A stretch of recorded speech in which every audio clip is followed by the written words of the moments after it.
Yeah, so well, first of all, I just came back, like literally just came back. Like I just landed in Nashville a couple hours ago from Tampa. So I was invited by Stra's fourth annual Health, Medicine, and Arts symposium to talk a little bit about our work. So I'm actually going to show you a couple of photos. Why not, right? I don't know those of you who know what Strass is. So Strass is a kind of a Kennedy Center of Florida. So it's a beautiful building in downtown Tampa. And let's see, why can't I? Okay, there we go. So this is familiar face. This is our Fred. You guys seeing the photos I'm showing here? This is Fred. Fred was one of the co-organizers of the event, and he and Alice co-led several sessions, and then I got to talk about kind of more of a medical aspect of the connection between music, sound, arts, and health. Well, I talk more about health. And then I got to spend a couple hours seeing patients in Fred's office. So, Steph, this is where the beating heart Monday morning's happening. So now I have my sense of Fred's mess. It's very professional. That's actually my computer, not his, right there. So yeah, so this was wonderful to be there for a little bit. I think events like this are really important. I hope that with JD's connections, we'll put something similar here together for everybody to attend who is ever interested. I think the more we engage this intersection between arts and health, I think the more we bring all stakeholders together, not just experts in each area, but have them all come together, I think that's really critical because otherwise the medicine will continue to think of this topic as oh, that's fine. You can do this on the side. It's not as important as what we do. But in reality, I think in some way this is even more important than medicine itself. So with that, I got scary topics today. It looks like there's all the problems everywhere. So hantavirus, I'm gonna just quickly go over it. I don't think that you need to worry about that. I think as I predicted, it's not going to spread at all, so it's not going to be an issue. However, I think the Ebola may be a big problem. I expect a massive flare. The fact that they will not be able to isolate the world. I do think Ebola will be here in no time. This is the Ebola that has no vaccine, and the mortality is extremely high. It spreads a lot faster than hantavirus, and because the incubation period is so long, it's very difficult to contact trace until it's already there. So the person who picked it up and spreading is going to continue to see patients or to see other people until he gets picked up.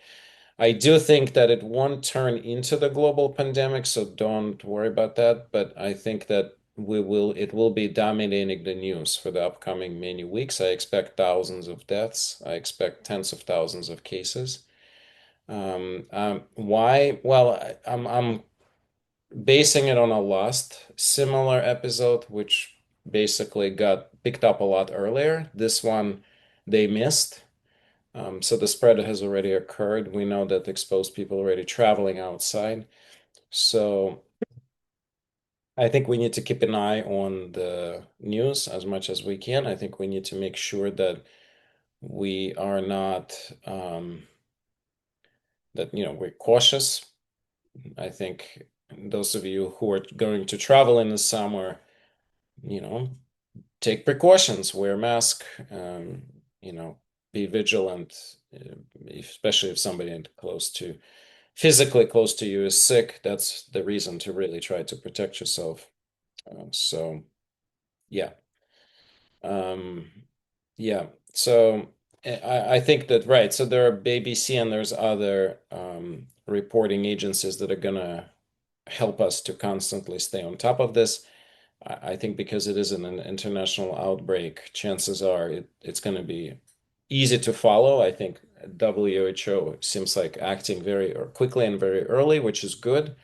I think the with something like this, the most important steps of containment involved in as early as possible isolation of contacts, contact tracing, and trying to keep the flare local without it being spread. And I think the WHO is seemingly putting a lot of resources in. So I think it will get contained, but I don't think it will contain quickly. I think it's going to peak sometime in the late July, and then by the end of the summer, it'll probably slowly, gradually wean out. But it won't be quick, I think, because again, disease is quite slow and the incubation period is very long.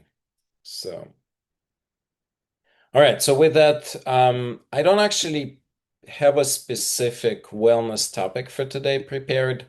I was going to simply do a bit more Q&A. I will tell you a couple of things about few things. So remember, I mentioned the eggs as a Alzheimer's prevention. So I did finalize that as a YouTube video. So one thing I'll do is I'll give you the link so you can take a look at that if you want to. And of course, wait, sorry, that wasn't supposed to happen. Okay, so here's the link. So the video is out there. The link to the study itself is also in the video. Feel free to take a look. My post on Facebook of this video sparked a very interesting conversation that I do want to include in here. I think it's an important conversation, right? So this whole topic of eggs increasing cholesterol and increasing heart disease, right? There's one of my friends who posted saying, "Wait a second, what are you saying? Nobody should be eating eggs because eggs cause heart attacks." And here's the studies. I'm like, no, you're actually wrong. There has not been a single study linking eggs to heart disease. The studies that were created a very long time ago, more than 30 years ago, looked initially at the hydrolyzed egg powder. And that was the only study that definitively shown that eating hydrolyzed egg powder will increase risk of heart disease and cholesterol. And based on that wrong study, basically, people shouldn't be eating food that's, processed in a weird way. And, we should be eating a whole foods. The eggs are whole foods. They're easy to cook in all kinds of ways, the way you prefer. And, but based on that wrong study, the entire field gotten taken away. And so I do want to dismantle this myth for sure. So first of all, eggs absolutely do not cause any heart disease. Can large amount of consumption of eggs somewhat increase LDL, increase cholesterol? Yes, but it's a lot less than people presume. It's not like eating an egg a day is going to jack up your LDL any more than a couple of points. So in reality, it's really clinically irrelevant point in essence. Now, people also often confuse the issue of, okay, well, there's a lot of cholesterol in the eggs, hence you shouldn't be eating it. That's also is a myth, right? Eating foods that are relatively high in cholesterol is not necessarily going to raise your LDL or your cholesterol.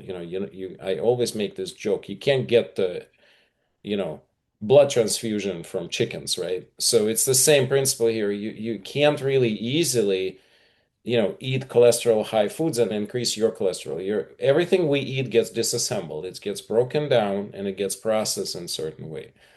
There are certain individuals, and this is important, there are certain individuals who are more susceptible to certain dietary changes increasing LDL. Yes. So patients with ApoE4 genetics, for example, genetics that increase risk for Alzheimer's disease, tend to have a stronger response to high saturated food diets and higher cholesterol in the food. But again, we're not talking about the LDL going from, 90 to 180. We're talking about, maybe 10 to 20 point increase, if not less. And so the idea here is not necessarily chasing the specific narrow points, but really having a healthy diet, all in all. I think that's way more important than sort of blaming eggs for everything. So if you're eating 1 or 2 eggs a day and you're enjoying them 4 or 5 times a week, that seems like a smart choice for me. That if you do that, and the data gradually increasingly supports, at least in case of Alzheimer's, that the decrease is substantial. Mark is putting something really important in the text, so make sure you do read that. Eggs are very high in not just choline. Choline is a precursor to the acetylcholine, which is a neurotransmitter for memories, and that's what the study basically discusses. And also, I bring this up in the video. But more importantly, eggs have a bunch of other good stuff. Lecithin, vitamin E, B vitamins. I mean, it's like a power food. There's really, yolk contains so many micronutrients that are really healthy for us. So thanks for that. Exactly. And the other point I'm going to highlight that Mark put in a comment is taking a lot of sugar in a diet was going to be way more significantly influencing your cholesterol rather than worrying about egg a day.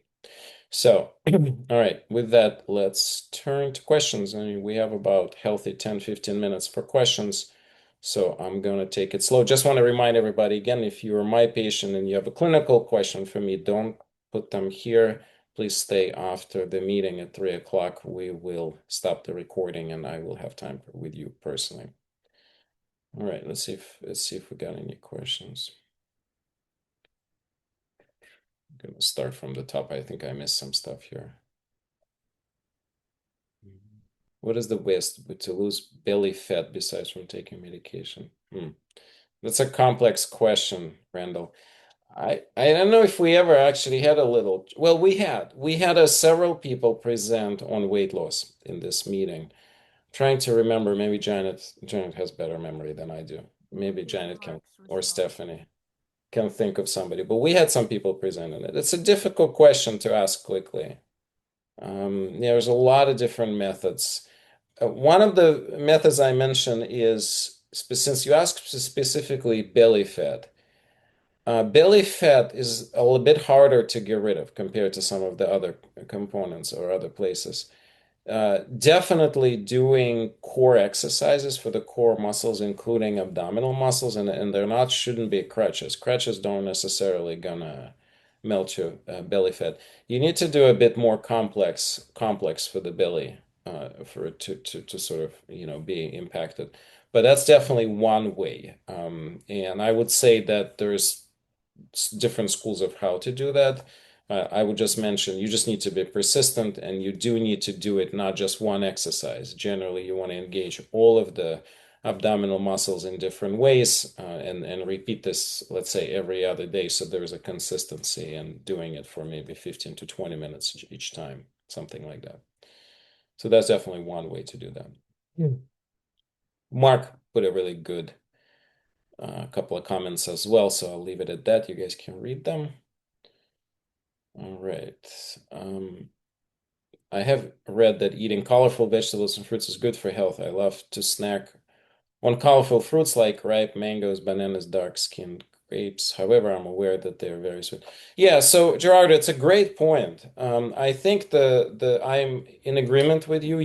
We can overeat fruits. Fruits taken in a very large amounts could be problematic because of the sugar content in them. So I would say definitely keep it in moderation. I think the relatively small amount of all of the fruits you listed are profoundly beneficial for our health. They're full of micronutrients. Yes, they have some sugar, but they also have a lot of fiber. Grapes particularly, but so let's say citrus. So we do need to remember that, juice and the whole fruit is completely different animals, right? Or completely different foods, because you don't remove the fiber, so it slows down the processing of a sugar.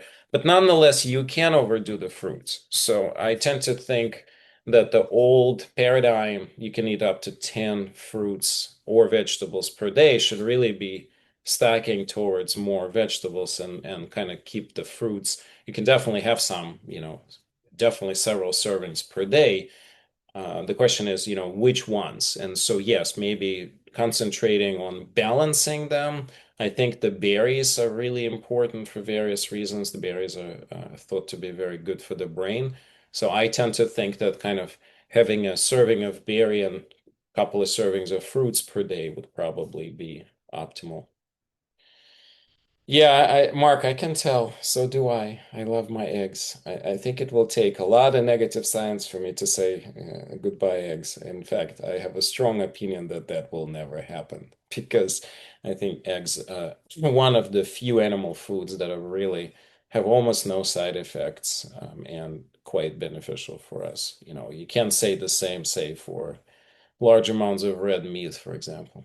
Okay, any suggestion as to where to get very low dosage of sleepinose? Okay, so well, Jeffrey, broad question. Definitely Healer is a very good brand, and that's the one that Stephanie put. Healer is a friend of AIM Health and donates regularly to the AIM Health. So we do like them. They're very high grade quality products. And yes, they do have low dose THC gummies that you can split. Um, Jennifer, if you thinking of that Alzheimer's study with a microdosing of THC of zero point 0.3 milligrams twice a day that I already mentioned, and I will put the link to the YouTube in the text in a second. Um, but actually, I may not be. Oh, here we go. There we go. I thought get the link quickly. So this was those were the tinctures. The Hiller CBD website has gummies, and you can cut them in small pieces. I am working on trying to sort of figuring out where we can get this microdosing tincture that's extremely similar to Brazilian study. Definitely, you can get them from dispensaries. The problem is that often the products they are variable, so there's a little bit less consistency, but nonetheless, I think if you're looking for like a 1 milligram of THC a couple times a day, it would be very, very easy to get that from any dispensary. Buying THC in liquid form online from hemp stores is not possible. They can only sell you gummies because the legally it has to be less than 0.3% by weight of the particular unit. In liquid, you can't make that in any perceivable amount. So that's why all of the gummies that have THC that are legally sold in a loophole, they're all gummies, not even capsules or the liquid forms. But there's nothing wrong with the gummies. You know, gummies can be taken sublingually or orally, right? You can put them under your tongue and have them melt slowly. That would be a sublingual route. You can also just swallow them whole or in parts. So this would be a mixed taking. Um, so okay. All right. Lynette's saying I stopped sugar 8 weeks ago and lost 8 pounds as a side effect. Okay, well, that's exactly what happens. Congrats. Um, Lynette, how difficult was it? You want to type that in? Because, I will tell you, I've tried to stopping all the sugar and carbs several times in my life. It's definitely harder than training for marathon, I'll tell you that. So I respect I respect this undertaking. All right. I don't know if Lynette can comment on that, but we'll give her a minute. All right, so sleep. Washington Post has an article, and I do not currently have the site that wearing long sleeve and pajamas, to which I would add made a cotton will lead to ability to fall asleep faster. Because, interesting. Okay. Yeah, so Mark is right. Says thermoregulation is very important. So for some people, adding layers is actually the opposite, right? So it'll only change it negatively. For some people, layers will improve thermoregulation in a way. Um, there, of course, is also very rapid increase in weighted blankets, and the science of using weighted blankets seems to be solid. The data that I've reviewed clearly says that, yeah, if you sleep under a weighted blanket, that sleep seems to be better. Now, that has nothing to do with whether you sleep in pajama or naked. I think that's an individual choice much more than, and I think it's more complex than just thermoregulation. I think also some people simply don't want to have any additional layers touching the body. Um, Okay, so Dr. Kogan, this is yep. Lynn. And Hi. hi. I never ate a lot of sugar anyway, Hmm. but I realized that there's sugar in everything, all of the condiments and anything in a box in a jar is sugar. And so Exactly. I stopped all of that. I got rid of, threw out all the stuff out of my refrigerator, and I found out that French's mustard is what I use. It doesn't have sugar. So, and it wasn't too difficult for me to do it because I was determined. I'm at the mindset now that sugar is a very dangerous drug. And some people are dying and still won't give it up. And I just gave it up cold turkey. And I have to admit, I did go into the Whole Foods store and I saw a coconut custard pie. That's my favorite. And I had to stand there and watch it for 5 minutes because I really wanted it, but I said no. And I walked away from it. And when Very I good. walked Very away good. from it, I have been able to walk away from all of it. And I feel That's a so much strong better. determination and a willpower. It Congratulations. is determination and discipline because I have my brain fog has lifted. The inflammation in my body has gone. I had a knee surgery 4 years ago and it was still hurting. That's cleared up. I'm walking lighter and everything is 100% better. And I'm still Great. on the path of doing that. But I have cut the sugar, except for the fruits. And you mentioned fruits earlier, and I do have like maybe one or two fruits, during the course of the day. But Yeah, so I think it's perfectly fine. I don't think that you need to take this into some kind of an extreme. no, There's a whole idea, okay, if you go ketogenic, cut out all the carbs, all the grains and all that. Yes, some people love it and they do amazing well, but it's not for everybody. I no, tried keto for a while. I wasn't doing well. So it every person is metabolically a little different, so you may do really well with this exact approach where you have a little bit of carbs from fruits and maybe a little bit from grains, but really no simple sugar. right. I tend to do best when I go in and out of ketosis, so I would do prolonged periods with no food. And then on regular occasions, I would take some carbs and I seem to do okay with that. Well, And I still have carbs, but I eat it in small portion size, so everything is in proportion. So I haven't went extreme and cut out all the carbs. I just took out the sugar. Mhm. And it's made an amazing difference, I'm telling you. And my cousin is falling down because she's having some neurological issues. And I mentioned to her this week, I'm like, okay, you just had a car accident because you lost control of your feet and total your Mhm. car. So you've tried everything else to try to help your problem. Would you consider cutting out the sugar?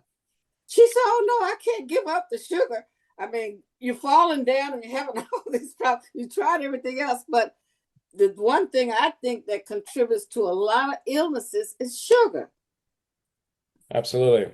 Well, thank you. Thank you for that. I'm going to continue with there's a lot of other comments, but I'm going to continue with Linda's point here. Are the honey and maple syrup as inflammatory as other types of added sugar? So I think it needs to be positioned into perspective here a little bit. So a lot of it's mostly about the dosing, actually. A small amount of sugar for a person who doesn't have an active inflammatory process are probably going to be okay. So definitely small amounts of honey and maple syrup would be fine. But if you really take a lot, yes, they will contribute to inflammation. I think here it's a very fine point of so where is that safe dose? And that's the problem because the safe dose is individual for each person. And it actually depends on something you may not know. Or here, let's do the quiz.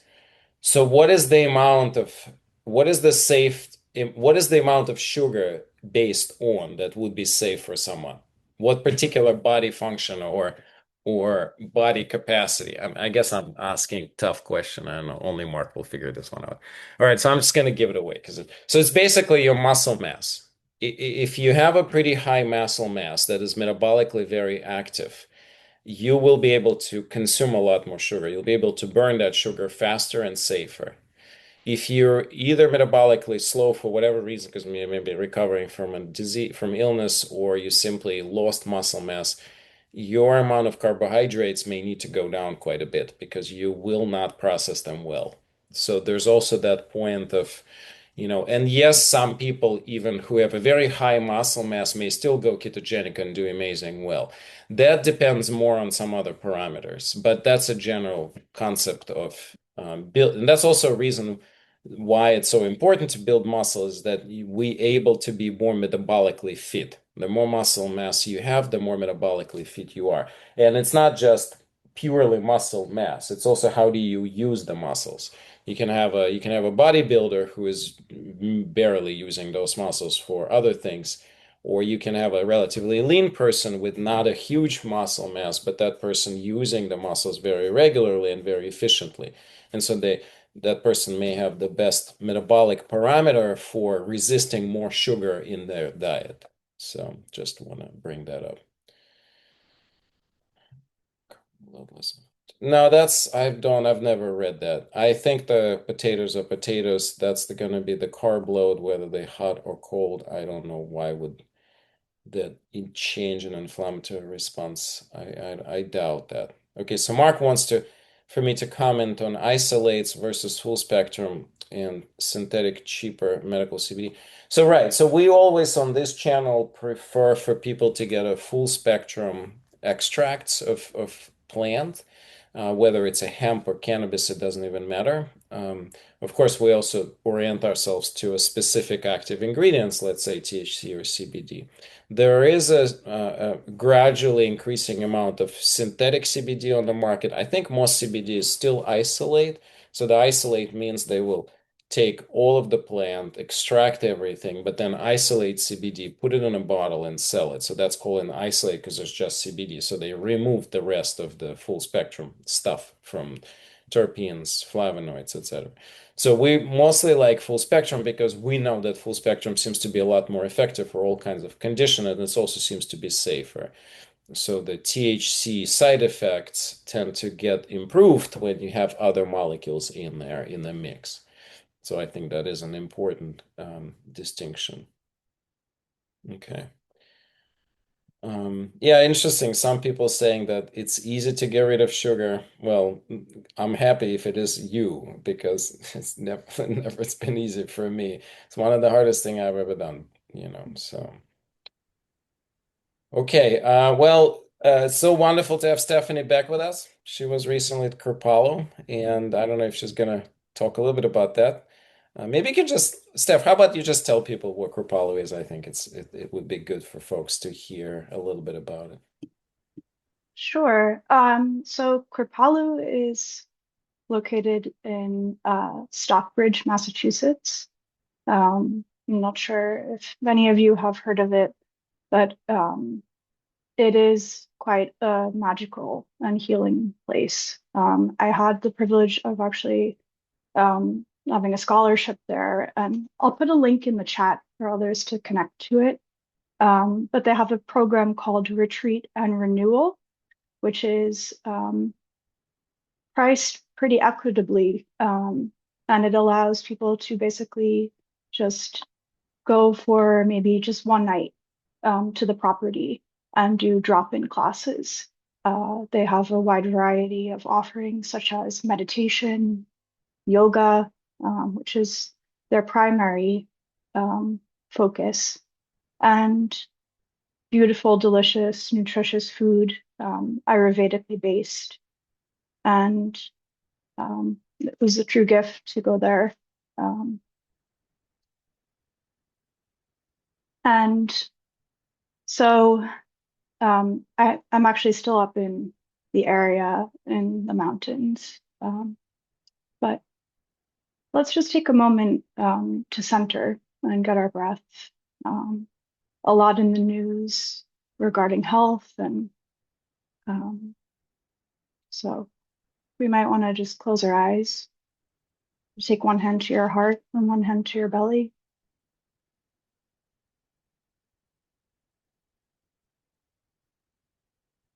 And just take a second to listen to your heartbeat.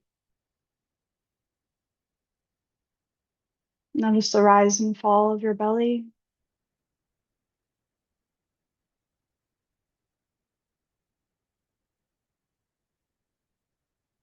Perhaps you take a sip in through your nostrils to the count of 4. And there you could hold your breath. holding to a count of 7.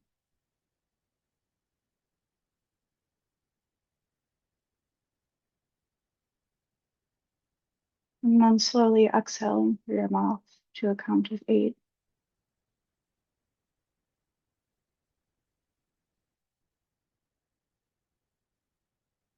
And just observing whatever you feel in your body right now, whether it be tightness, fatigue, relaxation, just an observation without judgment.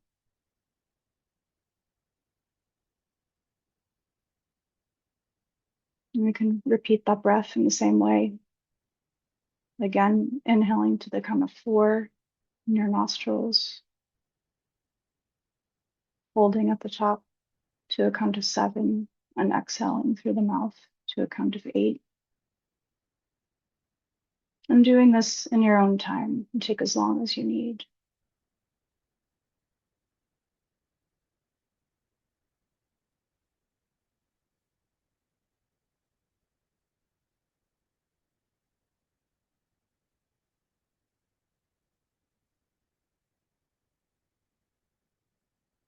And pausing here now, again, just notice anything that may have shifted, somewhere that may have relaxed a little bit, place of tightness that may have loosened.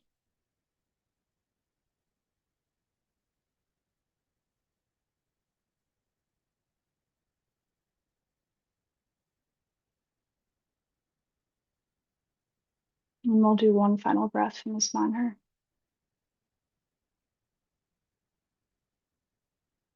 Again, inhaling to a count of 4, holding for a count of 7, and exhaling to a count of 8.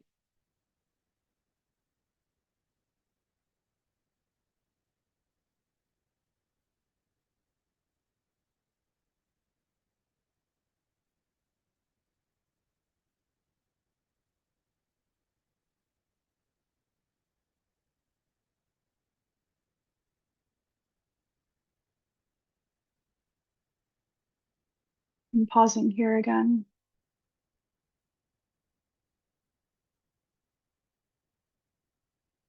As Dr. Kogan was just mentioning, that he was with Fred Johnson at Strauss Center and was just working on Fred's next episode of The Beating Heart, which invites us to seek beauty in our day. Every day, just to find perhaps something small in nature that warms your heart, whether it be a blade of grass that grows between the sidewalk cracks, a bumblebee buzzing,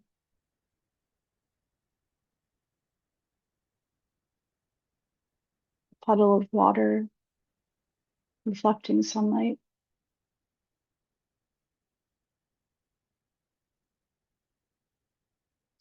trees growing in a line,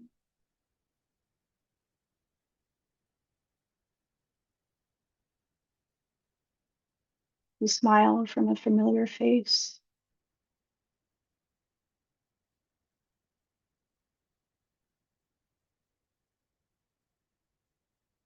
the aroma of freshly cooked food,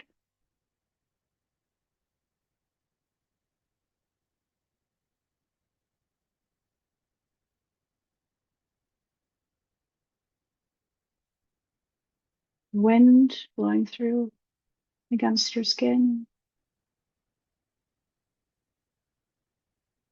and feeling sunlight against your face. And here, with your eyes closed, perhaps call to your mind a landscape or place that has special meaning to you.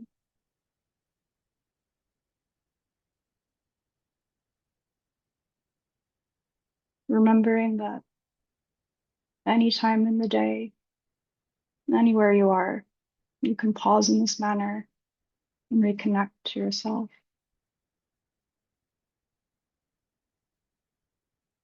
Connecting to your breath and to your heartbeat.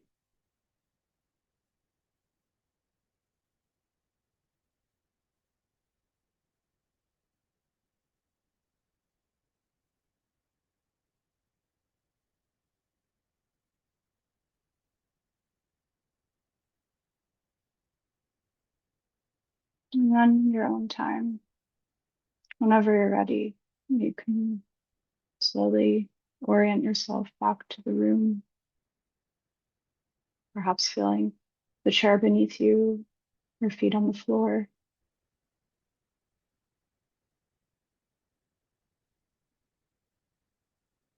Slowly opening your eyes.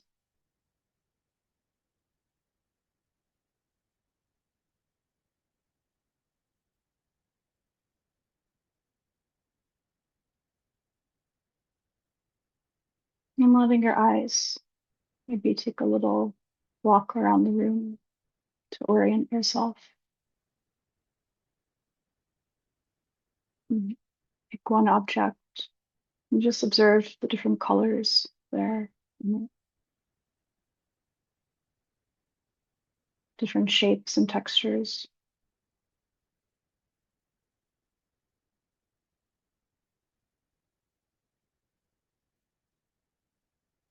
The subtle differences between shadow and light.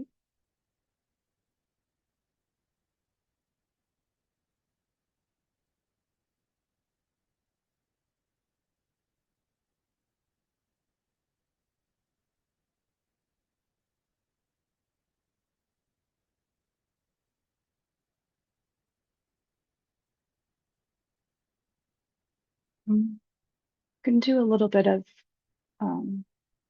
what I'll call just like a chi tune-up. Um, so chi is, in essence, like our essential life force. And it's a nice practice to kind of do a little bit of nourishing, to just tap and activate.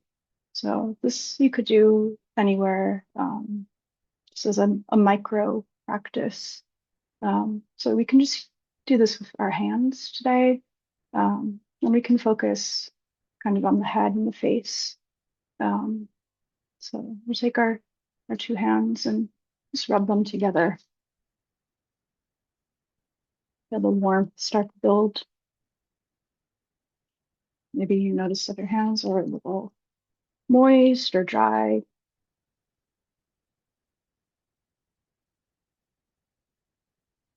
And then we'll take them and we'll just tap on our face. Imagine that we're sort of splashing our face with some cold water. Just waking up energy that's been held here.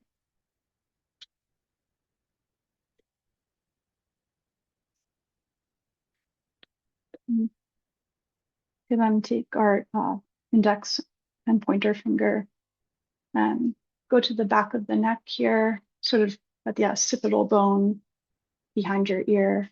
And you can hold a lot of tension here and fluid and just rubbing help to activate and wake up these tight muscles.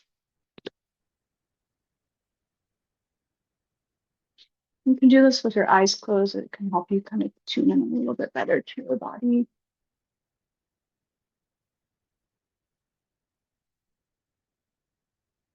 This is especially good if you're feeling a little sleepy at the end of the day.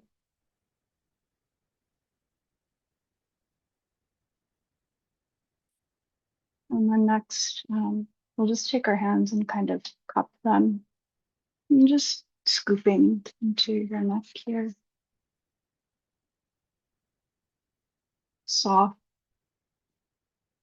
and pulling down in a downward motion. Perhaps you turn your head, leaning a little bit to one side. It's also nice if you you coordinate pulling down and looking either to your left or your right. It helps to increase the flow.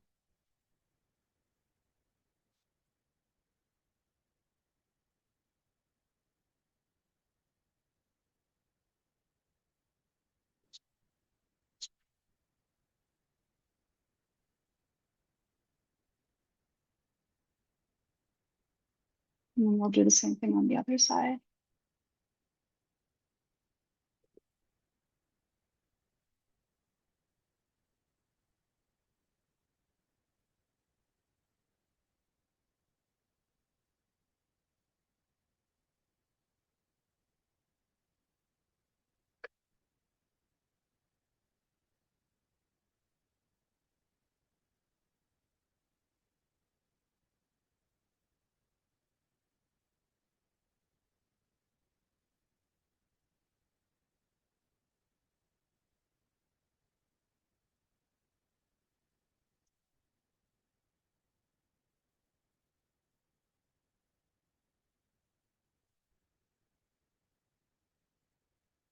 Maybe just pausing here again, just hands on your heart and noticing if your heartbeat has changed or shifted in any way. And taking a few minutes just to tune in and listen to your body, to ground.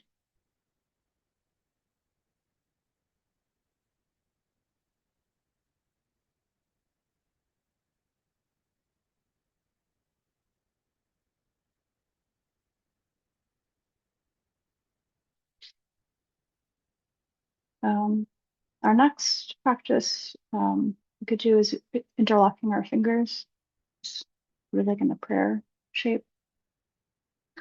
And this, you can do this when you're seated or standing up. If you're standing up, which I will do, it helps open up the muscles in your arms and forearms a little bit easier. But you are all welcome to stay seated. So our hands in a prayer shape, and extend them down in front of you.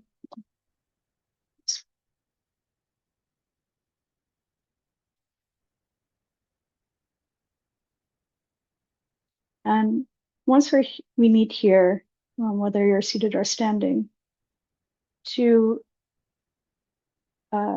rotate your wrists in like a figure 8 shape. I'm just going to show this. Do this as your arms are down. And again, I would recommend closing your eyes to better tune into your body.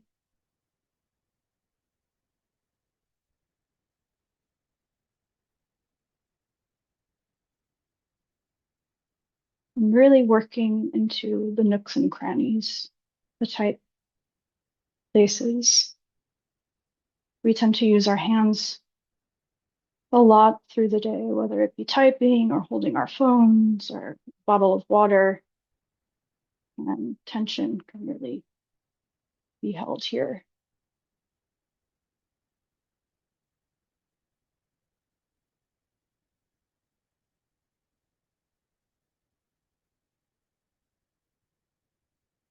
I'll do 2 more here.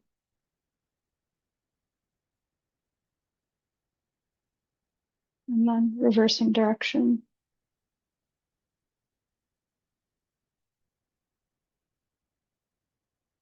You might be just observing any difference in the 2 sides. Maybe it's a little bit easier to go in this direction, a little more challenging. Again, without judgment.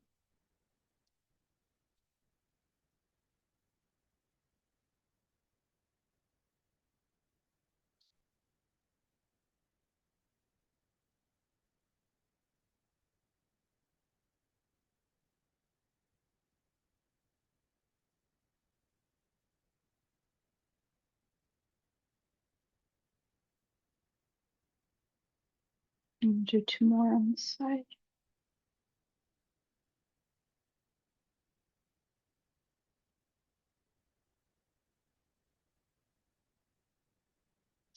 And then I'll do one last, I call this like,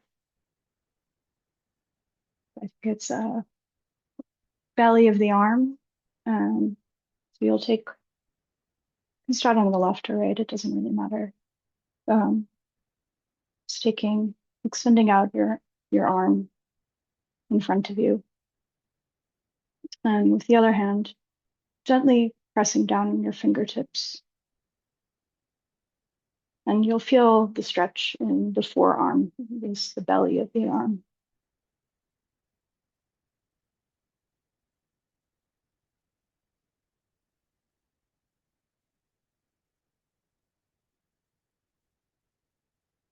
Here you might want to breathe in to a count of 4, holding at the top for a count of 7, and exhaling to a count of 8.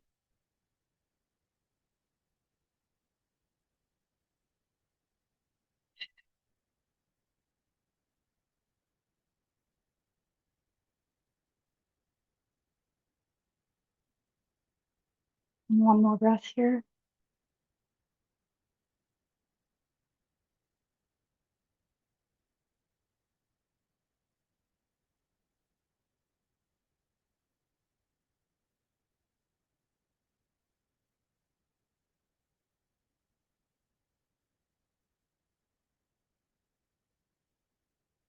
And then very gently release your hand from your fingertips.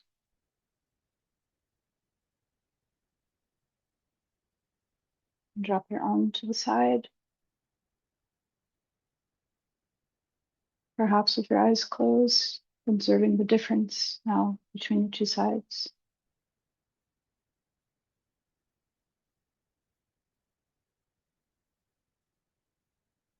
One more inhale here. Exhaling.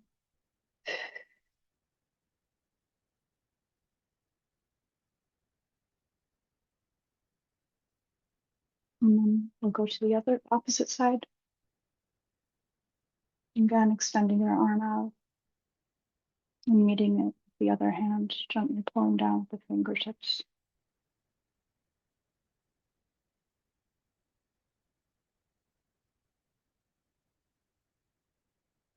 Depending on what side you chose, you may notice one side was tighter than the other. We tend to hold more in our dominant arm or dominant hand, but it could be different for you.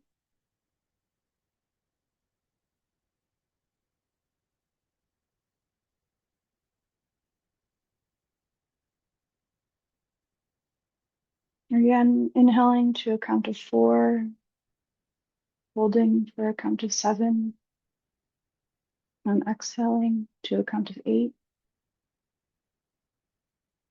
And with your exhale, breathing out the stress, tension, tightness.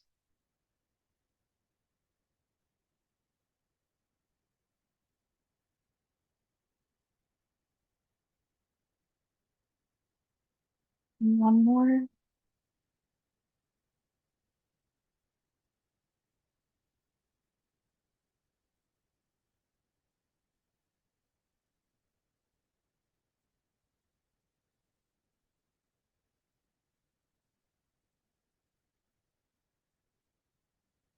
And whenever you're ready, you can slowly release your hand from your fingertips.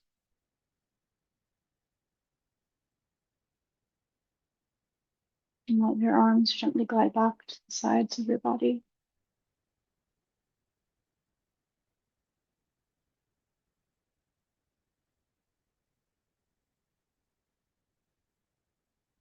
And again, just pausing here, observing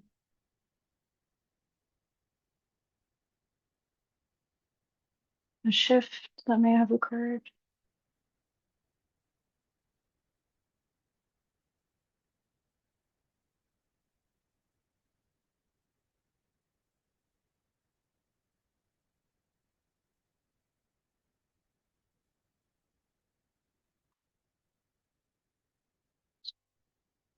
So uh, those are just a few little tools in the toolkit that are nice to kind of have in your toolkit for when you're feeling some tightness or tension. And again, little practices that you can take throughout the day. Um, Thank you to Janet for putting the website here. And I will say that Kripalu has some awesome free online offerings. One of the classes that I got to experience there was yoga for chronic pain. And that one, they're about to put up a new program online for that. I would definitely recommend checking that out. But a very special place. And we have about 5 more minutes, but I think let things kind of wrap up here. But thank you so much. It's always a joy to be with all of you. And uh, this group has a special place in my heart. So very happy to be here. Thank you all. All right. Thank you, Steph, so much. We do have a couple more minutes. There are a couple of questions I'm going to quickly address in the chat. Janet, let us know what we have next week. Next week, we already said we have Abbie, who's going to talk about her new book. And I'm not sure if, I presume it's me, but I don't know if we have anybody else for wellness. Cecile, I never presented an NAS, what you sending. That is the internal NAS meeting. You cannot be invited to it, no matter who you are, unless you're actual NAS member. I presented at NAS Dazer, which has nothing to do with this. NAS Dazer is a monthly event organized by NAS Cultures program. It's different from internal NAS activities. NAS is a closed organization. They only do events by special invitation unless you're an NAS member, which I'm not. And becoming an NAS member is exceedingly difficult. And I don't even know if it's in the cards for me at any point in my career. So that's that. So yes, and we will also have Fred next week. Perfect. So we'll have quite a powerhouse next week. Psychedelics and Fred. I think the music that he does, the voices, the performance, the breath is quite psychedelic. In fact, in her book, Abbie has a whole chapter on using breath as the entry point into the psychedelic effects. So I'm sure we're going to touch upon all that next Friday. Janet, Stephanie, thank you guys always for being here. Steph, so glad you loved your Kripalu experience. I had some Kripalu experiences myself back in the day, so it's very exciting that you were there. Congratulations on the scholarship as well, and thanks for putting a link. Yes, you guys do check that out. I think Kripalu has always been quite open and quite trying to bring people of all walks of life, not just those with excessive means. And as you know, on this channel, and the AIM's mission is to make holistic health available for everybody. So it's wonderful that we have a lot of like-minded organizations that are trying to do good work. So with that, everybody stay dry. If you're here in DC, the weather is wet. If you're otherwise elsewhere, and we'll see you all next week. Those of you who need to talk to me, stay here.